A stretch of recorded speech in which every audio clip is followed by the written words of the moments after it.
Welcome back, witches, mystics, star watchers, and the beautifully curious. You are listening to Witchy Ways for Modern Days.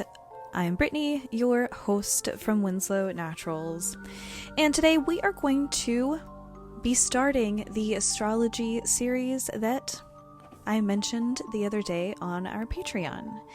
This is going to be, I believe, quite an in-depth series. And I didn't know where to start it, but I feel the best place to start something is always at the beginning. And so that's what we are going to do. So settle in with me, brew yourself a cup of tea if you are able, and let's get into the very first episode of the Witchy Ways for Modern Days astrology series. So today's episode is a foundational one. This is a pause the series, gather your tools kind of moment. Because before we go any further, before we start deep diving into zodiac signs, before we start talking about astrology-based spell work or planetary magic, ritual timing, and using the sky as an ally rather than a mystery, we need to talk about birth charts. Not just what they are, but why they matter. Why astrology that only stops at your sun sign is like reading one sentence of a novel and thinking you understand the entire plot. And why, if you want your magic to actually work with you instead of against your natural current, knowing your chart is not optional. It is essential. So today I want to walk you through birth charts the way that I wish I had had somebody explain them to me. Not clinical, not cold, not like a textbook with really confusing language, but like a friend sitting across from you, tracing constellations on the table, helping you recognize yourself in the stars. So let's start. A birth chart, which is also called a natal chart, is a snapshot of the sky at the exact moment you were born. Not the day, not the month, the moment. The planets were frozen in specific positions. The zodiac signs were rising and setting in a particular way, and the heavens then stamped a pattern that you then carried into this lifetime. It's not fate in the dramatic locked door sense. It's more like a map, terrain, a climate you were born into. Some people are born into deserts, some into storms, some into lush, overgrown forests that need pruning before they can breathe. Your birth chart doesn't tell you what will happen to you. It tells you how you tend to respond, where your energy flows easily, where it knots, what you hunger for, what scares you, what soothes you, and what awakens you. Think of it like this. Astrology doesn't say you will fall in love at 32. There are astrologers who will go very in depth and say you are likely to find an energy that you could fall in love with at 32. But they can't predict the future 100%. So I want you to get that out of your head. Your birth chart will not tell you your life story. It will tell you who you are and how you can mold your life story. Astrology says this is how you love. This is what love feels like in your body. These are the patterns you repeat unless you consciously choose otherwise. And that distinction is everything. When people say astrology is vague or fake, it's usually because they are only aware of or only engaging with sun signs, the part of astrology that is the easiest to sell to us in meme form. I'm a Scorpio, I'm a Gemini, I'm a Capricorn, so of course I work too much. But your sun sign is only one planet, one voice. Yes, it is very important, but it is not the loudest in every room in your life. Your birth chart is a full orchestra. The sun represents your core vitality. The moon is your emotional body. It's your instincts, your inner child. Mercury is how you think, how you speak. Venus is how you love, how you desire, attract. Mars is how you pursue, defend, assert yourself, how action speaks. Jupiter shows you where you expand. Saturn shows where you are tested. And that's just the beginning of a list. Then we have to layer in the zodiac signs these planets sit in, the houses they occupy in your chart, the life areas they activate, and the angles they form to one another, which weaves together harmony, tension, friction, and growth within the magic of you. It's complex, yes. It's confusing, sometimes, but it is also deeply human. One of my favorite ways to explain a chart is this. If your soul chose a body, a family, a time, a place to be born, your birth chart is the energetic blueprint that choice created. It's the contract between your spirit and this lifetime. And magic works best when it honors those contracts instead of fights them. This is why I want you to know your chart, to pull and look at your birth chart before we move forward in this series. That's why I'm starting with this episode. Because I did put it to a vote on the Patreon and asked what specifically about astrology you guys wanted to hear about. And very clearly, the winner of that poll was astrology in spell work, how you use astrology for ritual magic. And I am absolutely going to get to that, but in order to get to that, you need to know what you're dealing with first. Because spell work is not just about intention, it is about alignment, timing, resonance. If you are constantly casting spells for things that your specific chart resists, or you're ignoring strengths you were literally born with, you're swimming upstream when the river's right there waiting to carry you.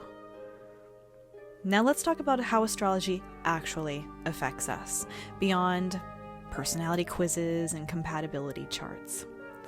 Your chart influences how you process emotion, how you react under stress, how you handle intimacy, how you chase goals, and how you sabotage yourself when you're afraid. It colors your instincts before your logic kicks in. That's why two people can experience the same event and come away completely changed in different ways. Their charts filter reality differently. Someone with a heavy earth element chart might respond to chaos by grounding, organizing, stabilizing. Someone within that same event with a heavy air placement chart, they might intellectualize it. They might have to talk it through, detach. Someone with a lot of fire in their chart might act immediately, boldly, emotionally.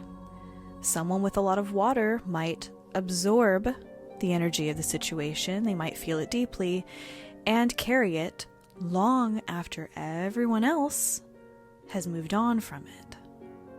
And none of those are wrong. They are just different languages of survival. Your chart also reveals cycles.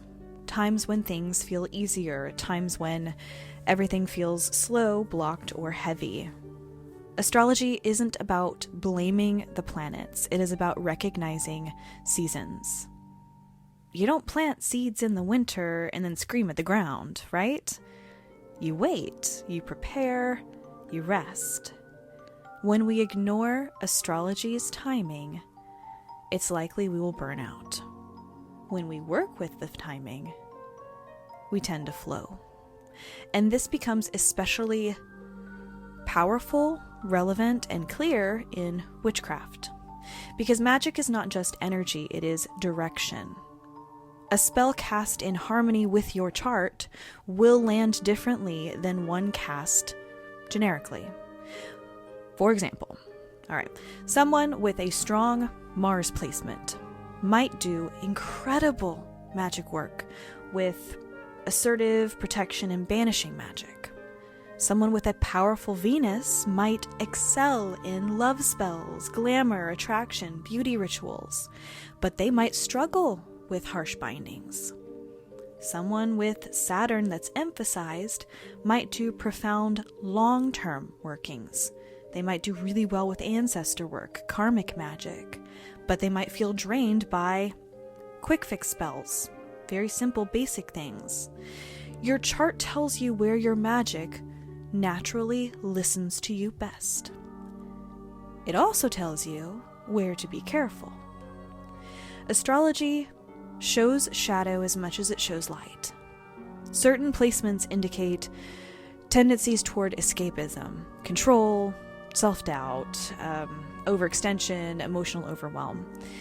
And knowing that does not doom you, it gives you a flashlight.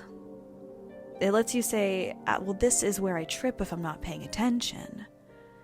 That awareness alone is very protective magic, and it is very useful to know. Now, I want to ground this whole conversation in something practical, because I do have a feeling I may have lost a couple people, because this can get confusing really quickly. This is why I'm going to try to not do magical teacher speak. And I'm not good at not doing that. You guys, I'll be honest with you. But I'm going to try to be as clear as possible. And if there are any questions, please, please, please feel free to ask. I will likely, because this series is a very intricate one, I will likely do at least one episode on listener questions for astrology. So feel free, if something is really bugging you, you just cannot figure that out, or you just want an answer from my perspective, please ask. Anyway, I want to kind of go bare bones for a second. How do you actually find your birth chart? Because I know that's a question. You will need 3 things. You need to know your date of birth, your location of birth, and most importantly, your time of birth. And yes, time matters. Even being off by an hour can change your rising sign and shift your house placements dramatically. If you don't know your time, check your birth certificate if you can. Ask family members, dig a little. It's worth it. And I want to put a small caveat or disclaimer here. I know that for some of you, that is an impossible task and you will never know your exact time of birth. For whatever circumstance in your life, you may not ever know it. And I want to tell you, just because you don't know it, yes, I'm not going to lie to you and say that it's not important and that you won't be missing a key aspect, because you will. But you can absolutely be aware of your astrology and use your astrology to the best possible point you can without knowing that time. So do not feel bad or don't feel like you're going to be lacking by not knowing that time. Okay? As I know that's at least one of you. I can hear at least one of you going, well, I don't know if I can do this then. Yes, you can. You absolutely can. So stay with me. Stick with me. I promise I'll get you there as best I can. Okay, so like I was saying, you're going to need 3 things: date of birth, location, time of birth. Once you have those 3 things, my personal favorite place to start, especially if you're brand new, is Cafe Astrology. I think it's cafeastrology.com. It could be .org, but I think it's .com. It's very straightforward. It's detailed. Not trying to turn your chart into a personality contest. You don't have to pay for this. You enter your information. Please remember to select the natal chart option. Cafe Astrology will give you a full chart and written explanations that are actually readable without needing an astrological degree. Another popular option is CoStar. CoStar can be helpful for quick reference in daily transits, but I want to just remind you just to say this. Don't let apps, especially astrology apps, scare you, because some of them lean heavily into dramatic language that can feel harsh, sometimes like fatalistic. Astrology should empower you. It should never make you anxious. Use apps and websites that talk about astrology as tools. Do not use them as authorities. Nuance exists for a reason, people. Now, once you generate your chart, you will see, likely, a circle divided into 12 sections. Those are the houses. So the houses are the areas of life: career, home, relationships, the self, spirituality. And within those houses, you will see symbols, the planets, sitting in zodiac signs. At first glance, when you first see this, it will feel overwhelming, and that is normal. Don't try to understand everything at one time. I want you to start with the big three, what we're going to call the big three. That's the sun sign, your moon, and your rising. Sometimes the rising will be marked as the ascendant or ascending. That's the same thing. Your sun is your conscious identity, who you're becoming. That's the one that most people, when they say, oh, I'm a Cancer, they're referring to their sun sign. That's the one most people know. Your moon is your emotional truth, who you are when no one is watching. Your rising sign is how the world experiences you, the lens you meet your life through. That rising sign also determines your house structure, which becomes incredibly important for magic. From there, you don't need to understand this now, but from there I want you to look at Venus and Mars. That's how you love. That's how you act. When you look at Mercury, then, that's how you think. That's how you communicate. Slowly, organically, I just want you to let your chart introduce itself to you. And this is not a test. You don't have to understand what any of it means right now. This is a relationship that you are building, and that's just the first date. Let it come with time. I want you to notice something, though, as you look at your chart, as you explore it a bit. Parts of your chart will feel immediately familiar. There will be parts that stick out to you, like someone finally named something you've always felt but couldn't articulate. That's okay. Other parts might make you feel uncomfortable reading what they mean. Those are usually the places where growth lives, where growth has potential for you. Our astrology certainly is not about flattering us. It's about telling our truth with compassion to us. And as we start this series, as I move forward with this, I will be breaking down zodiac signs in depth.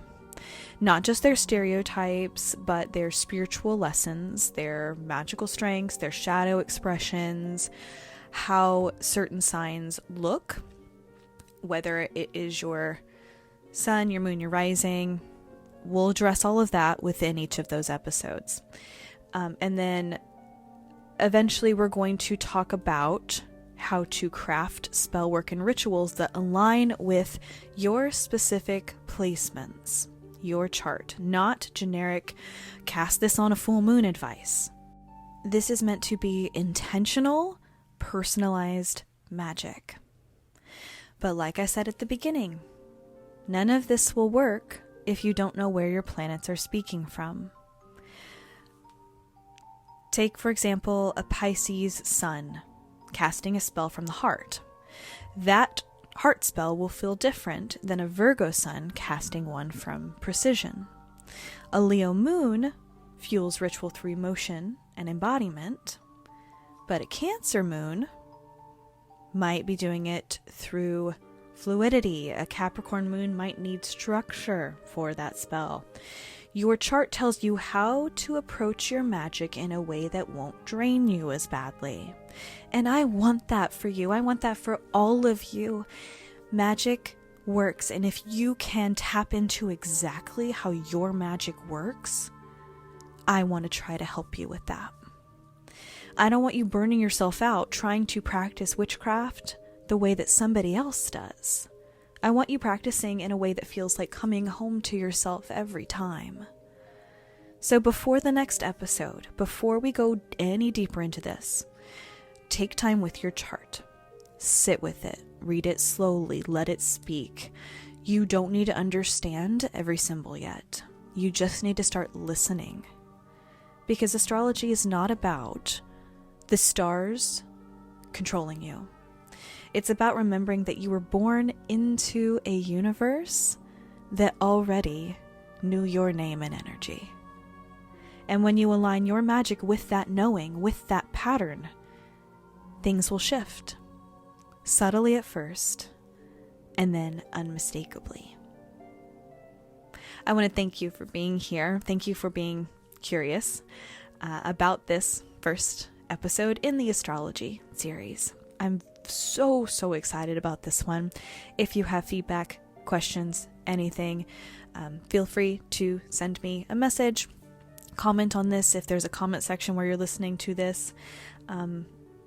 And yeah, I am just very appreciative that you would take the time to listen to my silly little podcast. Thank you. In the next episode, we're going to begin our deep dive into the zodiac itself. Not as a list of traits, but as living archetypes you carry within you. Until next time, my friends, look up at the stars. Look inward. And remember, the sky did not just shape you. You're still shaping it back. Blessed be, friends. I'll see you next time.